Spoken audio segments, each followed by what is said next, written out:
네, 우리 보좌의 축복 누리는 393 기도, 우리 기도함으로 아침 예배 시작하도록 하겠습니다. 우리 함께 기도하겠습니다. 살아계신 하나님 아버지 감사합니다. 이 시간도 그리스도 언약 잡고 복음 누리는 기도하게 하시니 감사합니다. 주는 그리스도시요 살아계신 하나님의 아들이심을 믿습니다.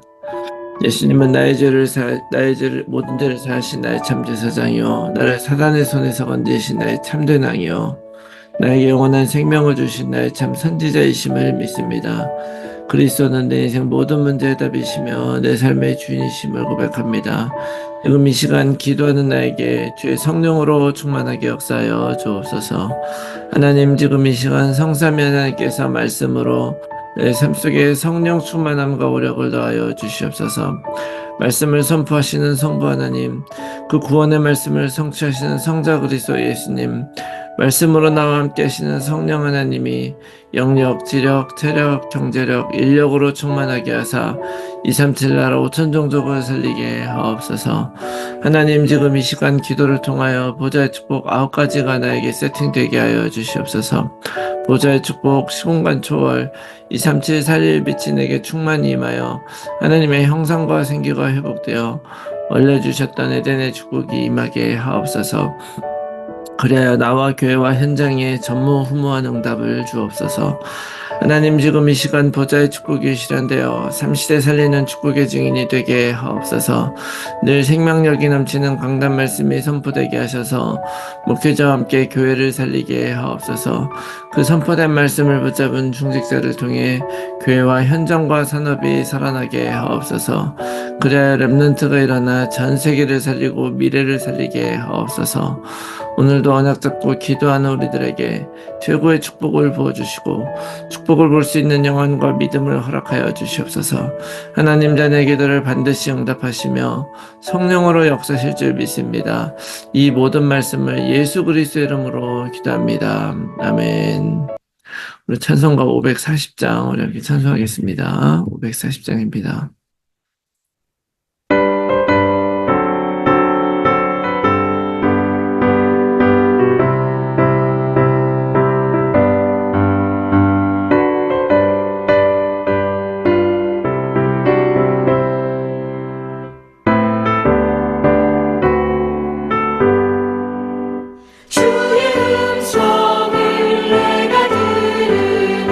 사랑한단 말일세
아멘. 네, 오늘 아침에 하나님께서 우리에게 주신 말씀, 마가복음 3장 1절에서 12절 말씀입니다. 마가복음 3장 1절에서 12절 말씀 제가 읽겠습니다. 예수께서 다시 회당에 들어가시니 한쪽 손 마른 사람이 거기 있는지라 사람들이 예수를 고발하려 하여 안식일에 그 사람을 고치시는가 주시하고 있거늘 예수께서 손 마른 사람에게 이르시되 한가운데에서 일어서라 하시고 그들에게 이르되 안식일에 선을 행하는 것과 악을 행하는 것, 생명을 구하는 것과 죽이는 것, 어느 것이 옳으냐 하시니 그들이 잠잠하거늘 그들의 마음이 완악함을 탄식하사 노하심으로 그들을 둘러보시고 그 사람에게 이르시되 내 손을 내밀라 하시니 내밀매 그 손이 회복되었더라. 바리새인들이 나가서 곧 헤롯 당과 함께 어떻게 하여 예수를 죽일까 의논하니라. 예수께서 제자들과 함께 바다로 물러가시니 갈릴리에서 큰 무리가 따르며 유대와 예루살렘과 이두메와 요단강 건너편과 또 두로와 시돈 근처에서 많은 무리가 그가 하신 큰 일을 듣고 나아오는지라. 예수께서 무리가 에워싸 미는 것을 피하기 위하여 작은 배를 대기하도록 제자들에게 명하셨으니 이는 많은 사람을 고치셨으므로 병으로 고생하는 자들이 예수를 만지고자 하여 몰려왔음이더라. 더러운 귀신들도 어느 때든지 예수를 보면 그 앞에 엎드려 부르짖어 이르되 당신은 하나님의 아들이니이다 하니 예수께서 자기를 나타내지 말라고 많이 경고하시니라. 아멘, 아멘. 할렐루야. 새로운 하루가 밝았습니다. 세상이 어떻게 돌아간다 해도 하나님은 변하지 않으시고 여전히 그 자리에서 우리를 바라보고 계신 줄 믿습니다. 우리들은 하나님을 향한 마음으로 사는 것이기 때문에 오늘도 우리가 그리스도를 붙잡으시기 바랍니다. 우리는 불완전해도 하나님은 완전하신 분입니다. 그래서 오늘 사단에게 흔들리지 말고 오직 말씀과 성령의 눈으로 인도받는 그런 하루가 되시기를 예수 그리스도의 이름으로 축원합니다. 그런 의미에서 오늘도 예수님은 그리스도 또 모든 문제 해결자이시고 오늘도 우리와 함께 하시는 임마누엘 하나님이심을 믿습니다. 자, 오늘 마가복음 3장 말씀에 보니까 손 마른 사람이 거기 있었다. 회당에 들어가니 그런 말씀을 하고 있어요. 자, 손이 말랐다고 하는 말은 무슨 의미입니까? 손은 굉장히 우리 몸의 중요한 기관이고 모든 일을 손으로 하죠. 그렇기 때문에 손이 말라서 손이 펑션을 하지 못한다고 하는 것은 몇 가지 의미가 있습니다. 그 손이 마를 수밖에 없었던 이유는 피가 돋지 않고 그곳에 정말로 돌아야 될 생명이 돌아가지 않는 것이죠. 피는 생명을 의미하는 거잖아요.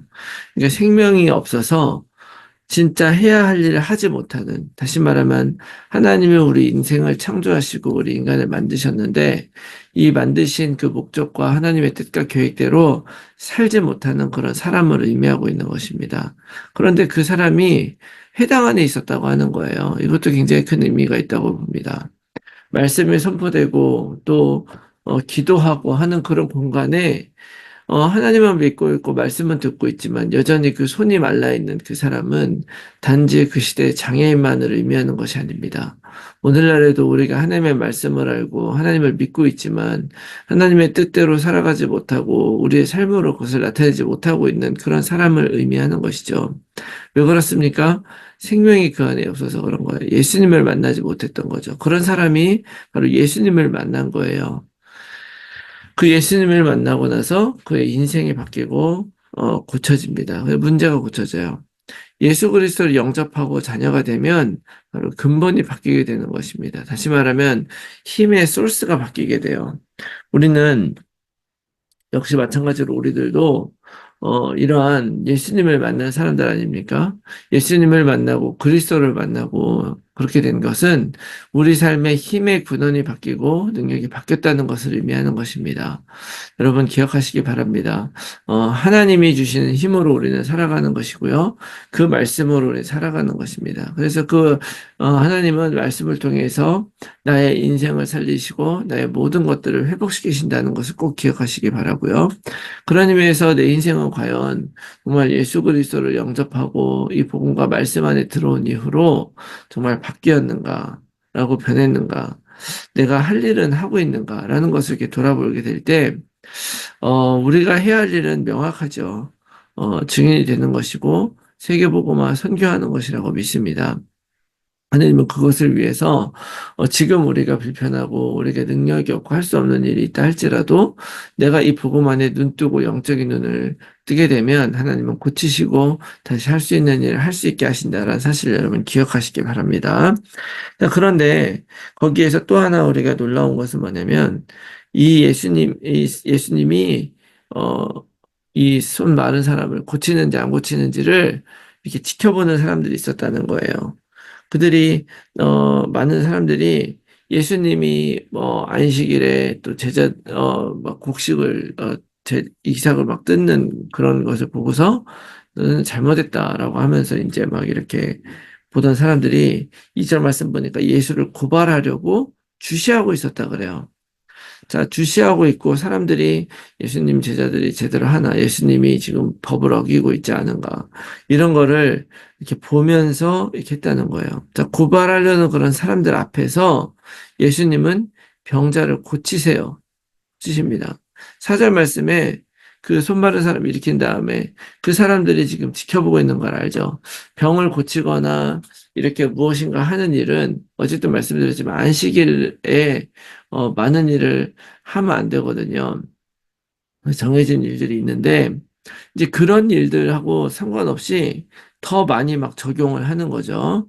거기에 막 병자를 고치는 것도 하나의 노동이라고 이제 보게 되는 거예요. 노동을 하고 있는 것인데 그런 일을 하면 안 되는 것이다. 그래서 이제 그것을 고발하려고 막 주시하고 있는데 예수님 그 사람들 앞에서 크게 외치죠. 안식일에 선을 행하는 것과 악을 행하는 것, 생명을 구하는 것과 죽이는 것, 어느 것이 옳으냐? 이렇게 물어보시는 거예요. 자, 예수님을 고발하려고 하는 그런 사람들은 이런 관점으로 보는 거죠. 안식일에 일을 하는 것이 중요하냐, 하지 않는 것이 중요하냐. 하나님을 의지하면 일을 하지 말아야 되는 것이죠. 그런데 그 일은 어제도 말씀드렸지만 내가 내 어떤 삶을 어떻게 잘 되게 해보려고 노력하는 나의 인생의 노력을 할 필요가 없다. 그런 거 하지 말고 오직 하나님을 바라봐라는 의미에서 안식일을 하라고 한 건데 이 사람들은 이제 왜곡시키고 있는 것이죠. 그런 왜곡시키고 있는 것뿐만이 아니라 그런 잘못된 동기로 예수님을 이제 바라보고 있는데 그런 사람들 앞에도 예수님은 바른 길을 선택하고 계시는 것이죠. 그런 패러다임으로 보는 것이 아니냐? 그런 것이 아니라 선을 행하고 악을 행하지 않는 것. 그 다음에 하나님께서 원하시는 인생 살아가는 거예요. 생명을 살리는 것과 죽이는 것. 무엇이 하나님께서 원하시는 일이냐. 결국 안식일에 어떤 일을 하지 말라는 것도 하나님께서 원하시는 대로 하는 거잖아요. 결국 우리는 하나님이 원하시는 일을 선택을 하는 것이지, 사람들이 정해놓은 율법과 내가 원하는 것을 하는 것이 아니다. 예수님이 선택한 길은 살리는 길을 선택한 것이었습니다. 그런데 알고 보면 예수님이 원하는 길을 선택한 것이 아니라 하나님께서 원하신 길, 하나님께서 궁극적으로 예수님을 보내신 이유에 해당되는 그 일을 선택을 하시고 따라가셨다고 하는 사실을 여러분 기억하시기 바랍니다. 예수님이 오신 이유, 우리 지난 주일 강단에서도 봤지만 바로 예수님이 이 땅에 오신 것은 바로 우리를 살리려고 하는 하나님의 마음을 알았기 때문에 그래서 복종하고 죽기까지 순종하셨더니 그 이름을 천하 모든 사람들 앞에 다 높이시고 또 그 이름 앞에 무릎 꿇게 하시고 모든 사람이 고백해서 영광 돌리게 하셨다라고 말씀을 하셨던 것이죠. 바로 그게 바로 하나님께서 원하시는 길이었다. 그래서 지금 누가 이걸 고발하려고 해도 상관이 없고 이것 때문에 내가 어떤 불이익을 입다 상관없이 예수님은 계속 무엇을 보러 바라보고 갔느냐? 하나님께서 원하시는 것 바라보고 가고 하나님께서 원하시는 바른 것을 선택하셨다는 것을 기억하시면서 우리도 살면서 정말로 너무 여러 가지 판단을 하고 선택을 해야 될 그럴 때가 있죠. 결국에는 사단 마귀는 우리들의 선택을 방해하기 위해 살 수 있는 일은 거짓말밖에 없다는 걸 꼭 기억하시기 바랍니다. 어떤 일을 놓고 하나님께서 원하시는 것을 선택하지 못하게 하는 것, 오히려 나의 감정과 생각과 흐름에 따라 선택하게 만드는 그런 것들은 바른 일이 아니라고 믿습니다. 그래서 오늘도 우리가 이 말씀 안에 딱 붙게 해서 바른 길 선택하는 거예요. 바른 길 선택하는 것은 하나님이 원하시는 걸 선택하는 것이지 사람이 원하는 건 아니다라는 걸 생각하시면서 우리도 예수님처럼 어떤 세상에 어떤 사람들이 나를 고발하려고 한다 그래서 두려워할 것 없이 하나님 앞에서 하나님을 의지하며 나아가시기 바랍니다. 그리고 또 하나, 지금, 여러 가지 우리가 세상에서 많은 일들이 있어도, 어, 우리는 그런 모든 것들을, 흔들릴 필요가 없는 것은 우리에게 복음이 있다는 것입니다. 복음이 하나밖에 없고, 복음 안에 있고, 복음만 붙잡으면, 6절 말씀에, 어, 바리새인들과 그런 헤롯 당과 함께 예수를 어떻게 죽일까 이렇게 했다 그래요. 자, 결국에는 그런 일의 결과로 예수님을 이제 죽이고자 하는 그런 생각들이 나오고 사람들이 실제로 날 죽이려고 그래. 이거를 상상해 보면 사실은 어려운 일이죠. 누군가 나를 죽이려고 그러고 누군가 나를 괴롭히려고 한다고 한다면 이것이 사실은 너무나 힘든 일이긴 하지만 기억하실 것은 뭐냐면 아무리 바리새인들과 세롯 당원들이 이때부터 예수님을 죽이려 한다 할지라도 예수님은 그들의 손에 죽지 않습니다. 예수님이 죽는 것은 그들의 손에 죽는 것이 아니라 하나님께서 원래 계획하셨던 십자가의 길을 스스로 선택하여 들어갔기 때문에 죽는 것이지 이들이 마음대로 죽일 수 있는 것이 아니에요. 여러분 기억하시기 바랍니다. 사람이 죽이려고 해서 죽는 것이 아니라 하나님의 뜻이 이루어지는 것이다. 그래서 하나님의 뜻을 따르는 그 길, 예수님이 그 뜻을 따라서 결국 십자가에 죽는 길을 선택하셨지만, 그러나 그것 역시도 죽음을 선택했지만 생명으로 가는 길이었음을 기억하시기 바랍니다. 그래서 여러분들 오늘 이 말씀을 통해서 우리가 다시 한번 우리 안에 우리를 살리시고 새롭게 하시는 하나님의 그 절대 계획을 붙잡으시기 바라고요. 그리고 어떤 세상에 어떤 그 위협과 살기가 있어도 또 어려움이나 문제가 있다 할지라도 사단에게 무릎 꿇지 않아야 된다. 더 중요한 것은 사단은 11절 말씀 보니까 예수님이 그 귀신을 내어 쫓을 때 다 쫓겨나가면서 쫓겨나갈 때마다 당신은 하나님의 아들입니다라고 부르짖는다는 거예요. 그런데 예수님은 그걸 자기 나타내지 말라고 경고하시죠. 이게 무슨 말입니까? 사단은요, 예수님의 참된 역할을 왜곡시키는 거예요. 병고침을 받고 귀신 쫓아나가는 거 분명 예수님께서 하신 일이지만 그걸 위해서 오신 것이 아니잖아요. 돌로 떡을 만들려고 오신 거 아니고 나 그리스도다 나타내려고 오신 것이 아니라 병고침을 통해서 예수 그리스도 만나게 하려는 거예요. 그런데 사단은 속이죠. 어떻게 속입니까? 지금 병 고치는 것이 하나님의 아들이 하시는 일이다. 너희들이 병 고침을 받은 거, 너희들이 원하는 거, 너희들이 소원하는 거 이루어지는 것이 하나님이 하시는 일이다라고 왜곡시키는. 그래서 이야기하지 말라고 하는 것이죠. 진짜 참 그리스도를 만나고 하는 것이 중요합니다. 우리 안에 있는 그 그리스도 복음을 붙잡고 여러분들 오늘도 승리하시기 바랍니다. 그러면 하나님은 어떤 방식이든 완전하게 인도하신다는 것 여러분 꼭 기억하시고 하나님은 오늘도 우리 삶을 가장 바른 길로 인도하실 줄로 믿습니다. 그래서 오늘 이 믿음을 고백하면서 속지 않고 승리하는 여러분들이 다 되시기를 예수 그리스도의 이름으로 축원합니다. 아멘. 자, 이 말씀 듣고 우리가 함께 나눌 기도의 제목은요. 하나님의 말씀과 인도에 대한 확신을 가지고 하나님이 원하시는 길을 분별하고 용기 있게 선택하게 하여 주시옵소서. 복음으로 변화된 삶을 살게 하시고 하나님이 나에게 원하시는 증인의 삶, 생명의 삶, 살리는 삶을 살게 하옵소서. 모든 성도들의 삶 현장에서 말씀 운동에 결실을 맺는 전도자로 살게 하옵소서. 우리의 자녀들 오직 그리스도로 살게 하시고 237 치유 서밋의 지도자로 살아가게 하여 주시옵소서. 불신자 자녀 또는 가족들이 복음 안에 들어올 수 있도록 성령께서 역사하시고 하나님의 시간표가 이를 때까지 오직 약속 붙들고 기도하게 하여 주시옵소서. 몸에 아픈 분들이 여기까지 치유되어 힐링의 증인이 되게 하여 주시옵소서. 제123 알류티시 운동 안에서 영원한 응답을 받고 영적 유산을 후대에 남기는 삶이 되게 하옵소서. 나의 현장과 상황 속에서 정확한 복음에 집중하면서 하나님이 주실 응답을 기다리며 날마다 언약 안에서 걸어가게 하옵소서. 지속될 삶의 캠프를 통해서 성경적 전도운동에 응답을 받게 해주시옵소서. 위에서 기도해 주시고 오늘 하루도 승리한 하루가 되시기 바랍니다. 함께 기도하겠습니다.